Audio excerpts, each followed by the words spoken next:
ओम नमो भगवती वासुदेवाय। श्री शिवाय नमस्तुभ्यम। नमस्कार दोस्तों, स्वागत है आपका अपने YouTube चैनल पूजा और उपाय में। दोस्तों, इस वीडियो में आपको 3 उपाय बताने वाले हैं। पूज्य गुरुदेव पंडित प्रदीप मिश्रा जी की कथाओं से सुनकर समझकर बताने का प्रयास करेंगे। ये सभी उपाय आपको एकादशी तिथि के दिन ही करने हैं। स्पेशली जो ये पहला उपाय बताएंगे वो है स्वधा उपाय। वो सिर्फ और सिर्फ एकादशी के दिन ही किया जाता है और इस बार शनिवार के दिन पड़ रही है वरुथनी एकादशी, तो उस दिन भी आप ये सारे उपाय कर सकते हैं। आ जाते हैं पहले उपाय पर। सबसे पहला उपाय है जो है वो आपके घर में कोई दुख है, कष्ट है, परेशानी है, धन संपदा की कमी है, ऐसी समस्या जो भी है, धन का आगमन नहीं हो रहा है, रास्ते ही नहीं खुल रहे हैं, जो भी काम में हाथ डाल रहे हैं वो काम पूरा नहीं हो पाता है, बहुत समय लग रहा है, मतलब बहुत विघ्न आते हैं, तब आपको ये उपाय करना है। करना क्या है, आपको 1 लोटा शुद्ध जल लेना है अपने घर से। शुद्ध और ताज़ा जल होना चाहिए तांबे के लोटे में। उसी जल में थोड़ा सा आपको गंगा जल भी मिलाना है। थोड़ा सा ही गंगा जल आपको थोड़ा मिला लेना है। उसके बाद एक दीपक तैयार करना है, गोल बाती का दिया। ये आप मिट्टी का भी दीपक ले सकते हैं और माटी का भी और आटे का भी ले सकते हैं। अंदर आपको घी डालना है।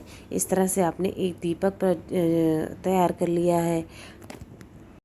तीनों सामग्री लेकर के आप पहुंच जाएंगे शिव मंदिर शिवलिंग के पास में। जब वहाँ पहुंच जाएंगे, उत्तर दिशा की तरफ आपको मुख करके खड़े हो जाना है और सबसे पहले 1 लोटा जो गंगा जल मिश्रित जल लेकर के गए हैं, ओम नमः शिवाय, श्री शिवाय नमस्तुभ्यम कहते हुए पूरा जल आपको धीरे धीरे एक ही धार में शिवलिंग के ऊपर चढ़ा देना है। फिर आप सामने ही जो नंदी जी रहते हैं उनके पास जाना है, वहाँ खड़े होना है, शिवलिंग को देखते रहना है और 3 बार आपको ताली बजानी है और स्वधा स्वधा स्वधा कहना है। मतलब 1 बार ताली बजाया, स्वधा स्वधा स्वधा, इस तरह से 3 बार ताली बजा के 3 बार स्वधा कहना है। ठीक है। स्वधा जो है वो माता पार्वती की नानी का नाम है जो कि पितृलोक में निवास करती है। तो इससे क्या होता है, आपके पितृ प्रसन्न होते हैं।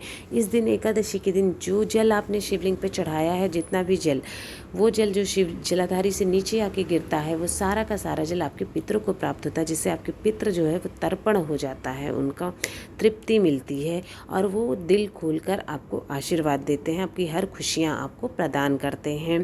3 बार आपने स्वधा कर दिया, छोटा सा आसान सा काम कर लिया। ठीक है। फिर जब आप मंदिर में इससे बाहर निकलने लगते हैं, जो महादेव की चौखट होती है, उस चौखट पर आपको गोल बाती का दीपक अपनी मनोकामना कहते हुए जला देना है। जो भी इच्छा मनोकामना है वहाँ पर आपको व्यक्त कर देनी है। अगर आपके पास देखिए समय है तो स्वधा स्त्रोत जो होता है उसका आपको पाठ कर लेना चाहिए। समय रहे तो 5-10 मिनट का काम रहता है, अगर कर सकें तो संभव हो तो ज़रूर करिएगा। स्वधा स्त्रोत का पाठ एकादशी के दिन तो बहुत महत्व होता है इसका। अब आते हैं अगले उपाय पर। ये उपाय है धन संपदा में वृद्धि के लिए, वैभव के लिए, यश प्राप्ति के लिए है और इस तरह की जो चीज़ें होती हैं, अगर ऐश्वर्य प्राप्ति के लिए है, धन के आगमन के लिए है, कर्ज मुक्ति के लिए, धन संबंधी जो भी समस्याएं हैं या धन का आगमन चाहते हैं, माता लक्ष्मी को प्रसन्न करना चाहते हैं, तो आपको ये उपाय करना है। इसके लिए आपको लेना होगा चावल, 1 कटोरी चावल। जो कागज़ के दोने आते हैं उन दोनों में आपको ये रखना है। स्टील की ऐसी कोई कटोरी मत लेना, कागज़ के दोने आते हैं, छोटा सा दोना लेना है और उसमें 1 कटोरी चावल आपको रखना है। कैसे भी हो चावल होने चाहिए, खंडित है, छोटे हैं, बड़े हैं, वैसा भी आप रख सकते हैं चावल। और साथ ही साथ एक आपको बेलपत्र चाहिए। चावल आपने रखा है उसके ऊपर ही आपको वो बेलपत्र भी रख देना है। साथ ही साथ आपको चाहिए दूर्वा। अब दूर्वा कितनी लेनी है, चाहे तो 1 दूर्वा ले लें, 3 ले लें, 5 ले लें, 7 ले लें या फिर 11वां दूर्वा, जितनी दूर्वा आपको मिल जाए। क्रम ऐसे ही रखना है ऑड नंबर्स में, यानी कि 1 लेना है, 3 या 5 या 7 या फिर 11। अगली चीज़ जो होगी वो है आपको लेना है 1 सफ़ेद फूल ले लेना है। सफ़ेद फूल केतकी का फूल नहीं होना चाहिए, बाकी कोई भी सफ़ेद फूल आप ले सकते हैं जो आपको आसानी से आपके आसपास मिल जाता है, वो सफ़ेद फूल आप लोग को ले लेना है। अगली चीज़ जो आपको तैयार करनी है वो है 1 दीपक तैयार करना है। घी का दीपक होना चाहिए, साथ ही साथ लंबी बाती का दीपक होना चाहिए। आपको ये चाहे तो मिट्टी का दीपक ले सकते हैं या फिर आटे का दीपक आप ले सकते हैं अपने हिसाब से, जो आपको आसान पड़ता है, पर लंबी बाती का ही दीपक आपको बनाना है। अब उस कटोरी के ऊपर, चावल की जो कटोरी है उसके ऊपर ही आपको रख देना है बेलपत्र और दूर्वा और साथ ही साथ सफ़ेद फूल, तीनों सामग्री उसी पर रख दिया। और उसको लेकर के आपको अपने घर में पूरे घर में हर जगह पर घूम जाना, हर कमरे में हर एक कोने में आपको वो कटोरी में अक्षत वाली कटोरी लेकर के अच्छी प्रकार से घूम जाना है। फिर आपके घर में जहाँ पर भी आप जल भर के रखते हैं, जहाँ आपका घर का मटका रखा हुआ है या आरओ लगा हुआ है, पीने के पानी आप जहाँ से भी पीते हैं उस जगह पर जा करके आपको वो अक्षत की कटोरी, जो चावल की कटोरी है, वो रख देना है। साथ ही साथ जो आपने लिया हुआ है एक बाती दीपक बनाया हुआ है, उस दीपक को वहाँ पर प्रज्वलित कर देना है। बस ध्यान ये देना है उसका मुख जो है दक्षिण दिशा की तरफ दीपक का नहीं होना चाहिए, बाकी आप किसी भी तरफ उसका मुख रख सकते हैं। दीपक जला दिया, थोड़ी देर आपको वहाँ पर जलने देना है और वो कुछ कटोरी रखे रहने देना है। जब दीपक एक बार ठंडा हो जाए आसानी से, तब आपको वो कटोरी का चावल अक्षत में सहित आपको वो उठाना है, एक लोटा जल लेना है और चले जाना है महादेव के मंदिर शिवलिंग के पास। जब आप वहाँ पहुँच जाएंगे तो उत्तर दिशा की तरफ मुख करके खड़े हो जाइए। सबसे पहले जो आपने एक लोटा जल लिया हुआ है वो एक लोटा जल श्री शिवाय नमस्तुभ्यम कहते हुए शिवलिंग के ऊपर आपको चढ़ा देना है। उसके बाद आपको अपने हाथ में लेना है जो एक दूर्वा आपने ले रखी है, बेलपत्र और एक सफ़ेद फूल, वो तीनों चीज़ें आपको अपने दाहिने हाथ में रखना है और अपनी इच्छा मनोकामना वहाँ भोलेनाथ से कहनी है। धन संपदा के लिए या दुख परेशानी मनोकामना पूर्ति के लिए जो भी है वो आपको अपने मन में अपने भोलेनाथ से कहनी है। और तीनों सामग्री आपको शिवलिंग के ऊपर सारी सामग्री चढ़ा देनी है और कहीं नहीं, शिवलिंग के ठीक ऊपर आपको चढ़ाना है। चावल नहीं चढ़ाना है, चावल को उसी दोने में रहने दीजिए। हाथ जोड़कर प्रभु से प्रार्थना करनी है जो भी इच्छा मनोकामना है वो आपकी पूर्ण करें। उसके बाद जो एक कटोरी आपने चावल बचाया रखा हुआ है उसको आपको किसी भी पेड़ के नीचे आपको ले जाके डाल देना है। पेड़ के नीचे का मतलब जहाँ पर भी पक्षी आते हों, और क्योंकि वो चावल के दाने पक्षी चुग ले तो बहुत अच्छा है, पक्षियों के चुगने के लिए डाल देना है वो किसी भी पेड़ के नीचे जहाँ पर आपको पक्षी आसानी से आते हों, ऐसी जगहों पर।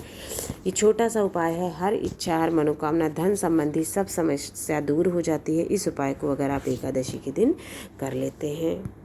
आ जाते हैं अगले अपने तीसरे और अंतिम उपाय पे। अगर आपके घर में गृह क्लेश बहुत ज़्यादा है, लड़ाई झगड़े बहुत होते हैं, आपस में नहीं बनती है, किसी ने नज़र लगा रखा है, नज़र दोष की समस्या है, या ऐसा लगता है किसी ने टोना टोटका कर दिया है, कोई ना कोई समस्या लगी रहती है, तो फिर ऐसे घर में तुलसी का पौधा जल्दी नहीं टिक पाता है, कुछ ना कुछ उसे हो जाता है और वो सूख जाता है।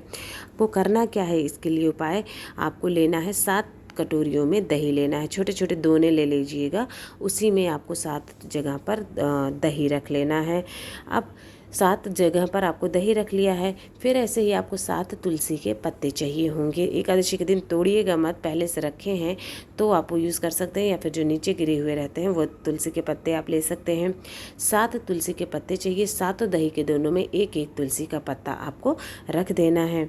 इसके अतिरिक्त आपको चाहिए कोई मीठी चीज़, चाहे आप चीनी ले लें या फिर गुड़ ले लें, कोई भी एक चीज़। आप गुड़ ले लिए हैं अगर तो 7 कटोरियों में थोड़ा थोड़ा सा गुड़ का टुकड़ा आपको डाल देना है। चीनी है तो चीनी के टुकड़े आपको 7 कटोरियों में डाल देने हैं। अब ये 7 कटोरियों को आपको क्या करना है, किसी भी सुहागन या स्त्रियां जो होती हैं, सुहागन महिलाएं, सौभाग्यवती स्त्रियां, उनको आपको 7 सुहागन स्त्रियों को, एक ही को सब मत दे दीजिएगा, 7 सुहागन स्त्रियों को ये दान देना है। दही की कटोरी आपको उनको सभी को दान दे देनी है, एक एक कटोरी दे देनी है। इसके अलावा आपको किसी के भी, वो स्त्रियां ही ज़रूरी नहीं है, कहीं किसी के भी घर से आपको तुलसी का पौधा लाना है, मांग कर लाइए या जैसे भी लेकर के आइए और उसको ला करके अपने घर में स्थापित कर देना है।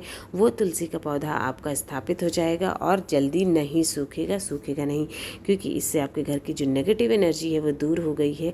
अब आपके घर में सिर्फ और सिर्फ पॉजिटिव एनर्जी का वास होगा और आपके घर में लड़ाई झगड़े क्लेश दूर हो जाएंगे, सुख समृद्धि का आगमन हो जाएगा, नज़र दोष या टोना टोटका जो है वो भी दूर हो जाएगा। इस उपाय को करने से थोड़ा सा मुश्किल हो सकता है, पर करके एक बार ज़रूर देखिएगा, एकादशी के दिन का अचूक उपाय है। दोस्तों, इस वीडियो में आपको 3 उपाय बताए हैं जो कि आपको एकादशी के दिन करने हैं। किसी भी एकादशी के दिन आप ये उपाय कभी भी कर सकते हैं। अगर वीडियो पसंद आए तो वीडियो को लाइक करें, शेयर करें, चैनल सब्सक्राइब करें, कमेंट बॉक्स में श्री शिवाय नमस्तुभ्यम या ओम नमः शिवाय ज़रूर लिखें। आप सभी पर भगवान भोलेनाथ और विष्णु भगवान की कृपा सदैव बनी रहे। श्री शिवाय नमस्तुभ्यम। हर हर महादेव।